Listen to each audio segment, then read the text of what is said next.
Hello and welcome back. I'm Karen Sullivan of Soul Symbols, and this is our Friday contemplation. On Mondays, I look at the wider sky, the broad view and the larger pattern, and that archetypal web moving through our collective field. And on Fridays, I come down to the ground, into our lived reality, and that felt texture of a pattern. So we will be moving on Fridays into deeper explorations of not only what it means in the sky, but in our bodies, choices, relationships, and in the deeper architecture of life. So get your headphones, put your feet up, and enjoy this reflection with me. When I think of the moon, I automatically think of rhythm. The moon, silver-veiled and ever-changing, she's Earth's quiet companion. She rises and falls by rhythm, a pulsing celestial breath that moves through the tides, body, the womb, the seeds in the soil, and in the hearts of those who look up.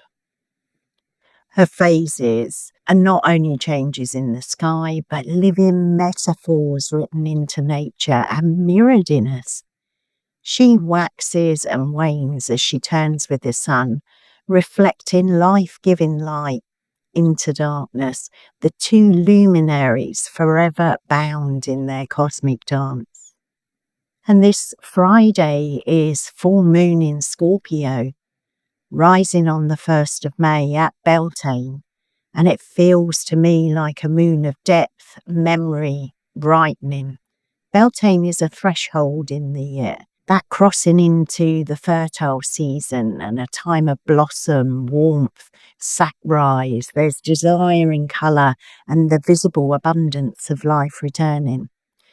It carries the feeling that something has come alive enough now to be seen and felt and to be shared. There's a fullness to Beltane, a flowering outward into the world, and that makes it a beautiful companion to the full moon itself, because the full moon too belongs to revelation. Something that's been growing in darkness comes into view. Something enclosed is beginning to show its present form. And for me, Beltane is also a memory. I remember the Beltane feasts I once went to, where we gathered wild flowers together and placed them in the ring above the maypole. There was something profoundly beautiful in that act. It was communal and tender and full of life. The flowers gathered from the land and the circle we made by hands. The sense of joining in a festival of fertility, not just as an idea, but as participation. And some of those people are now dead. They belong to an old life. So when I think of Beltane now, it's not only celebration I'm thinking of, it's remembrance. I'm thinking of how the season returns carrying joy and grief together, and the way the living world can open the chamber of memory and how the dead can feel close at the very moment the earth is flowering. And that feels deeply lunar to me. The moon is bound to memory, the body, water cycles, and also to what returns. She governs the rhythms that live beneath conscious control. The body remembers what the mind can't always name. A certain light, that scent in the air, the feel of the season turning, and suddenly another time is also present within us. And the moon holds that. She's the keeper of repetition, gestation, of tides and feeling, and all that swells and recedes within a human life. Her phases tell the story of becoming, ripening, diminishing, returning. She is the cosmic storyteller, and her language isn't abstract, it's embodied and seasonal. It's cyclical, and it is written in water and feeling and flesh. At the full moon, something is brought into visibility. The flower opens. So what has been developing since the dark of the moon is laid bare in its present form. So it's not the final fruit or the finished harvest, but the full flower, which shows something of what may potentially come. It reveals quality, condition, and whether what has grown resembles what we imagined, or whether it is metamorphosed into something else through that process of becoming. I often think of the full moon in that way, as the flower laid bare. The bud has opened, the canvas is full of the image that was once hidden in my imagination. So the work is not complete in the final sense. It's not been varnished, hung, sold, or fully integrated into the world, but it's complete as flower. Enough has emerged to step back and see what is there. Has that image taken the shape you'd hoped for, or the projects, the relationship, the life chain become what you've expected? Or has it become something different through the long process of effort, revision, uncertainty, and vision? And of course, sometimes even the full moon is obscured by cloud. So the fullness is there, but weather determines what can be seen of her. And I think that's true of life as well. Sometimes circumstances obscure what's actually ripened. There's times when we need another cycle to recognize what's been achieved. And sometimes that revelation is partial. And that too belongs to the moon. Under this full moon in Scorpio at Beltane, the symbolism deepens. Beltane is a season of blossom, warmth, fertility. It's that life coming into fuller expression.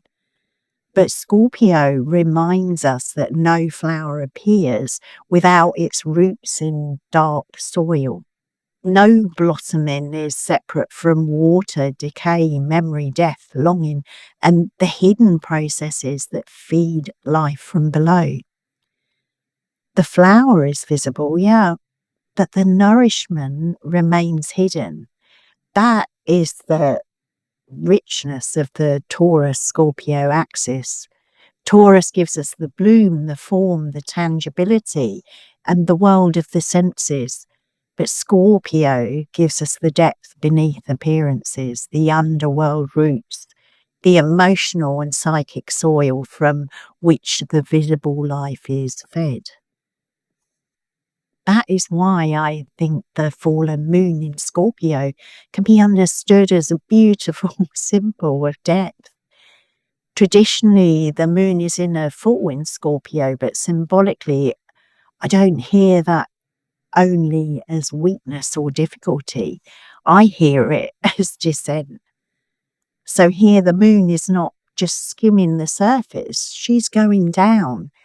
She's entering the deeper waters of experience, into memory, grief, desire, instinct, into that old feeling of the old life, the invisible bonds that endure across time. She knows that love and loss belong to the same current, and she knows that what is most precious is often vulnerable, passing, difficult to hold on to. She knows that what nourishes life isn't always visible in the light. So this is not a light, easy moon, but it's a profoundly fertile one. It's fertile in the way compost is fertile, dark, rich, transformative. The kind of fertility that comes through breakdown, relinquishment, and it comes through time and what has been lived and felt and buried and returned to the earth. Scorpio doesn't deny life. It takes us below the polished surface of life so that we can encounter what is real. And when the moon moves through Scorpio, the body may remember what the conscious mind has long since put away. Old emotions and devotions, old absences, old bonds can rise, not necessarily as a problem to be solved, but as something to be honoured. And that is especially resonant here because this full moon is also the fruition of Scorpio New Moon from November 2025. Something then was seeded there in darkness. A Scorpio New Moon always carries something hidden, gestational, inward, hard to name at first. That seed goes into deep soil, it germinates out of sight. And now, 6 months later, at Beltane, something of that process may be visible. And that might not be in a neat or finalised way, but visible enough to feel its shape, enough to recognise what kind of flowers emerged, and visible enough to know what's been deepened rather than merely expanded. So this full moon is asking very simple but deeply profound questions. What has ripened since last November? And what is the hidden process that's been feeding this growth? What has become more embodied, substantial, more true? And what has changed form through the process of becoming and now asked to be seen honestly? Fullness isn't all about beauty, celebration, or arrival. Fullness can also bring emotional truth and show us what the process has cost us. It can reveal whether something is vital enough to continue or needs more time, or whether it's flowered as far as it can and is now ready to pass into another phase. Scorpio, perhaps more than any other sign, asks us to stand in that truth without rushing to tidy it up. And there's another layer here that feels just as important. The full moon is never static. The movement of fullness is already turning toward waning. As soon as the moon reaches her peak, she begins to empty. So within this illumination is already the wisdom of release. The flower opens, yeah, but from here begins that next moment.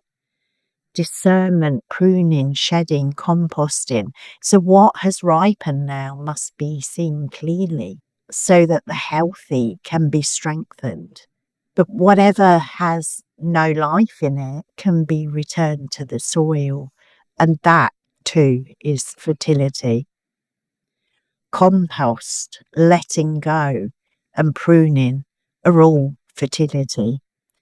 The dark is not standing in opposition to life. The dark feeds it, and Scorpio knows this. Scorpio knows that death is woven into renewal, that relinquishment is part of ripening, and that the hidden processes beneath the surface are the ones that matter most. So this isn't simply a full moon of culmination, it's a full moon of sacred pruning. And it's a moon that asks not just about what is blooming, but what now needs to be cut back, surrendered, released, or given back to the fertile soil so that a later fruit can come in its proper time. And that feels especially meaningful set against the wider energy of the week. There's a great deal of air and fire moving through the sky at the moment. And with Uranus moving into Gemini, there's this sense of quickening, of mental spark and movement through language, thought exchange, and definitely through our nervous systems. So we may have insight, disruption, excitement. There may be new pathways opening and sharper currents moving through our collective atmosphere. Air and fire can be brilliant. They're able to awaken, stimulate, open doors, send signals, bring breakthrough to us. But they can also become scattered, over quick, disembodied and restless. So this full moon is offering us the ballast. This isn't a denial of the fire and air of the week, but it asks that they're grounded. It asks whether what is being ignited can actually take root, and if that insight can become embodied. Can our movement become meaning, and can that change become something that's lived in the body and held in our values, supported by instinct and rooted in the earth of actual life? So Taurus and Scorpio offer us that medicine. Taurus is asking, bring it into form, bring it into the senses, into what can be tended, nourished and sustained. And Scorpio is saying, don't lose the depth, don't lose the roots, nor the truth of the dark waters that feed what is real. So together they're asking for ripening with substance and transformation that has weight, and for a flowering fed by depth rather than speed alone. And Beltane in its own way says something similar. It's often remembered as a fire festival, but for me, it's just as much about participation in life's abundance. The gathering of the flowers and placing them in the ring above the maypole, the sense of people moving around a centre together, the beauty made by hands. Fertility here is not only private, it belongs to the field between us. Life flowers in community, ritual flowers in community, and memory itself is communal. We carry one another in our cycles, even after death, even after time has changed the outer form of our lives. And that is perhaps one of the most lunar things of all. The dead don't vanish from our body's memory. The old life is not disappearing simply because years pass. The season returns and suddenly something long buried rises again, not as a concept, but as felt presence. The air changes and the light shifts and the flowers appear and the body knows.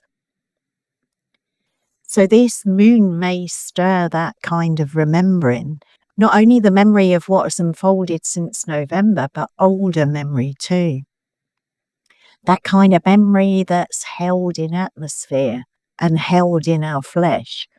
The memory that arrives when a season turns and reminds us that time is not linear in the soul. We move forward, yes, but we also circle, we revisit. We come back to the old thresholds from a changed self. We stand in the flowering world and feel who's absent, who's inwardly present, what's been lost and what remains, and what is alive in us. And if we allow that part to be part of the contemplation, the moon in Scorpio becomes really tender. I'm not talking about sentimental, but tender in the sense of true feeling. That kind of feeling that knows life is precious because it passes. The kind of feeling that knows beauty isn't separate from mortality. And that kind of feeling that can stand at a festival of fertility and still feel the nearness of the dead and see that that's not a contradiction. These worlds are not separate. The flower and the root belong together, as do the visible and the hidden, blossoming and composting. Joy and grief belong together. Life and death belong to one cycle.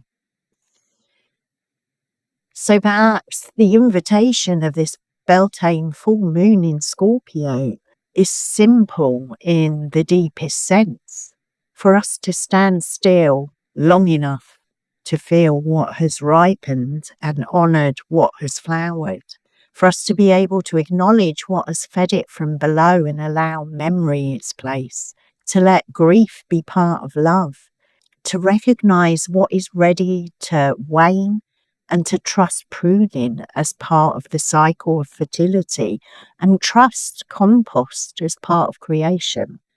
Maybe we can let the visible beauty of the season be held by that deeper knowing that all true fruit comes from a long conversation between light and darkness, growth and relinquishment, blossom and decay. So as this full moon rises at Beltane, the invitation is not simply to look at the sky, but to notice what in us is answering it. To look at what has come to fullness in our lives and revealed its true shape. What's flowered, even if that was only brief, and what has returned in memory, feeling, in the body, with the turning of the season. And what is now ready to begin its quiet return to the dark of the soil.